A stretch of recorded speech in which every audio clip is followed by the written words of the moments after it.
नव्या वर्षातला दवा उत्सव, सावित्री उत्सव। 3 जानेवारीला सावित्रीबाईंचा जन्म झाला। आज त्यांच्या जन्माला 70,635 वर्ष दिवस झाले। आज सावित्रीबाईंच्या विचारावरती सावित्रीबाईंनी शेणाचे दगडाचे अनेक हल्ले स्वतःवर घेत स्त्री शिक्षणाची दारं कवाडं खुली केली। त्याचबरोबर सत्य धर्मावरती चालण्याचा मार्ग त्यांनी पत्करला आणि त्याचमुळे अनेक महिला सक्षमीकरण झाल्या आणि आज जगात अनेक महिलांसह पुरुषांनी भरारी घेतली। त्याचपैकी त्यांच्या विचारावर चालणाऱ्या आणि त्यांच्या विचारांना सत्यशोधक पद्धतीनं आपले प्रखरतेने विचार मांडणाऱ्या सुषमा ताई आज आपल्या बरोबर आहेत। ताई, नक्की तुम्ही सांगा की तरुण पिढीला फुलेंचे विचार कसे तुम्ही पोहोचवता? नाही, आता क्रांतीज्योती सावित्रीबाईंचा आजचा जन्मोत्सव हा आमच्यासाठी आमच्या मुक्तीचा दिवस आहे। सावित्रीबाईंनी आमच्यासाठी शिक्षणाची दरवाजे खुले केले म्हणून आम्ही शिकलो।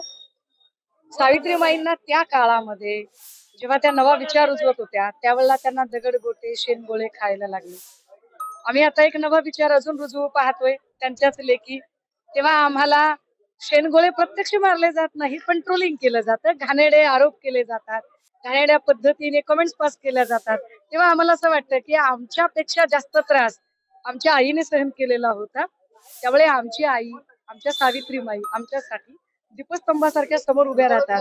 त्यामुळे अशा ट्रोलिंगला भीक न घालता आपल्याला उभं राहायचं हे आमच्या पक्क डोक्यात असतं। अगदी सावित्रीबाईंच्याच विचारानं प्रखरतेने आपले प्रखर विचार मांडत हा त्यांचा जो कडवतेचा रस्ता आहे तो सतत ठेवतील। मी Tushar Paigude, Pune, news now network.